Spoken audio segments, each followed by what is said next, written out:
A study out of the Journal of Occupational and Environmental Medicine found that men in physically demanding jobs score significantly higher on psychological resilience and stress tolerance than men sitting behind desks. The self-improvement world got real quiet after that one, because that finding punches a hole straight through the story we've been sold for the past decade. You know the story.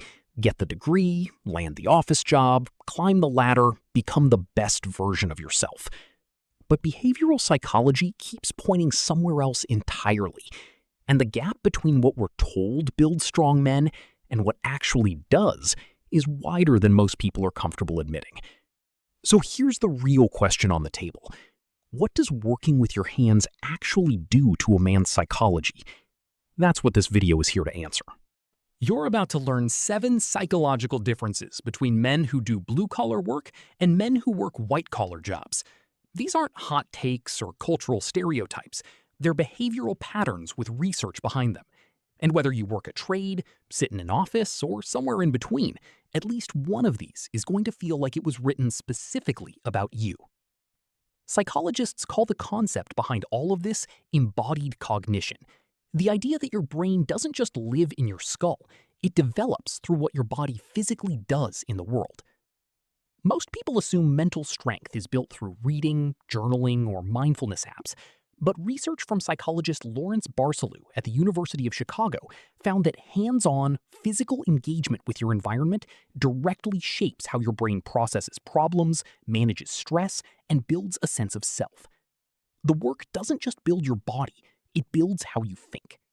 That's the part white-collar culture has been quietly underselling for years. Trait 1. The reality anchor.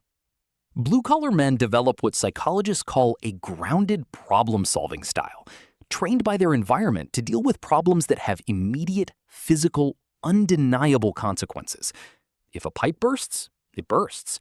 If the weld is wrong, the structure fails. There's no spin, no committee meeting, no rebranding the failure as a growth opportunity on a slide deck. Research from the American Psychological Association found that men in trade and labor environments show stronger concrete reasoning skills and faster adaptive decision-making under pressure than men in sedentary office settings. Think of someone like Marcus, a pipe fitter with 15 years on job sites. He doesn't spiral into analysis paralysis. He reads the problem in front of him, pulls from experience, and moves. That's not just personality. That's a cognitive style hammered into shape by years of working in an environment that punishes hesitation, the way a bad boss punishes being 5 minutes late.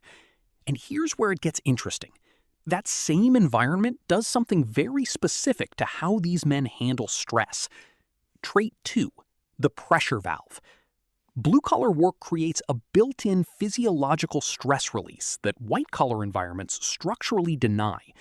Physical labor burns cortisol, the stress hormone, in a way that staring at spreadsheets for 8 hours simply cannot. Stanford neuroscientist Andrew Huberman has pointed to research showing that physical exertion is one of the most effective neurological tools for fully resetting the stress response cycle. White-collar workers often carry stress home because there was never a physical outlet for it during the day. Picture a guy named Derek, project manager, good at his job, perpetually wired. He goes home tense, can't switch off, snaps at small things, basically living like he's still in the meeting, even when he's not. Now picture his brother, who frames houses for a living. Same personality, same family background, but he walks off the job site physically spent and mentally clear, like someone hit the reset button on his whole nervous system. That's not a coincidence. That's biology doing exactly what it was designed to do. And if you've ever noticed that a hard day of physical work left you more at peace than a hard day of back-to-back calls, congratulations, you just ran your own neuroscience experiment. Drop a comment below and tell me which one sounds more like your day. The Derek who can't unplug, or the guy who leaves it all on the job site? Trait 3, the identity foundation. Men in blue-collar work tend to build a more concrete and stable sense of personal identity than men in white-collar environments. And yes, the research actually backs that up. A study published in the Journal of Vocational Behavior found that tradesmen and laborers report higher levels of occupational identity clarity, meaning a stronger and more stable sense of who they are in relation to their work.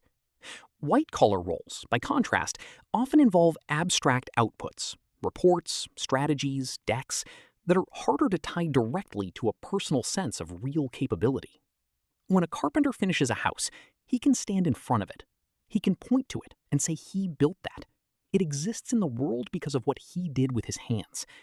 That's a psychological anchor that a quarterly performance review just cannot replicate, no matter how many bullet points it has. And that identity stability feeds directly into the next trait. Trait 4, the tolerance stack. Blue-collar environments expose men to physical discomfort, unpredictable conditions, and repeated failure as a baseline. And that repeated exposure builds a measurable psychological tolerance for adversity.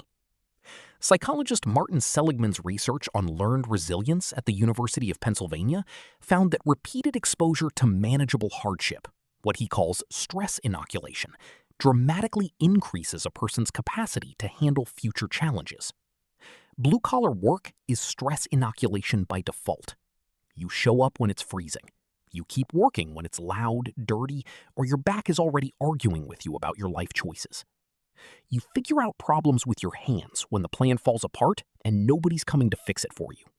A guy named Ray, who's been roofing for 12 years, doesn't flinch at discomfort the way most men do. Not because he was born tougher, but because his environment made him practice tolerating hardship thousands of times before most people finish their morning coffee. That's not a personality type. That's training. Trait 5, the respect economy. Blue-collar culture runs on a reputation system that is brutally honest and entirely merit-based. You're good at your job or you're not. Your work holds up or it doesn't. There's no political maneuvering that makes a bad weld suddenly acceptable. And trust me, the weld doesn't care about your LinkedIn profile. Research in organizational psychology from the University of Michigan found that men in skill-based, output-visible environments report higher levels of authentic self-esteem, meaning self-worth built on real capability rather than status, perception, or who you know. White-collar environments, by contrast, often reward visibility, politics, and presentation as much as actual competence, which creates a more fragile and performance-dependent kind of self-worth. Think about what happens when a white-collar man loses his job title. For a lot of men, the identity goes with it, like the title was the whole personality. A tradesman loses a contract, and he's already calling the next job because his value was never stored in a title to begin with. If you've been watching this far and finding yourself nodding along, do yourself a favor. Hit subscribe and like this video because we've got 2 more traits that are going to hit even closer to home. Trait 6, the humility loop. Physical work has a built-in humility mechanism that white-collar environments frequently lack. When you work with your hands, the material world gives you constant, unfiltered, zero sugarcoating feedback. You can't talk your way out of a crooked cut or a cracked foundation. The wall doesn't do corporate diplomacy. Psychologist Carol Dweck's research at Stanford on growth mindset found that people who receive immediate, concrete feedback on their performance are far more likely to develop adaptive learning behaviors. They adjust faster, try harder, and take failure a lot less personally. Blue-collar environments deliver that kind of feedback every single day, whether you asked for it or not. A guy named Paul, who's been doing electrical work for 8 years, said that every mistake he made on the job made him sharper because the job never once lied to him about what went wrong. That kind of honest feedback loop is something a lot of white-collar workers quietly crave and rarely get. And the final trait ties everything together in a way that goes a lot deeper than work. Trait 7, the meaning anchor. Viktor Frankl, the psychiatrist and Holocaust survivor who wrote Man's Search for Meaning, argued that human beings are most psychologically stable when their daily work produces something they can see, touch, and point to as proof of their existence in the world. Blue-collar work delivers that by design. A finished road, a repaired engine, a house that stands because someone showed up and built it. Research published through the Journal of Positive Psychology found that men who report high levels of task visibility, meaning they can clearly see the tangible result of their labor, score significantly higher on measures of life satisfaction and psychological well-being. White-collar work often strips that visibility out entirely. You spend 8 hours contributing to a process that produces a document, that feeds into a meeting, that informs a strategy, that might result in something real 6 months from now, if the budget holds. That distance between effort and outcome is psychologically costly in ways most men never quite put words to, but they feel it every Sunday night before the work week starts.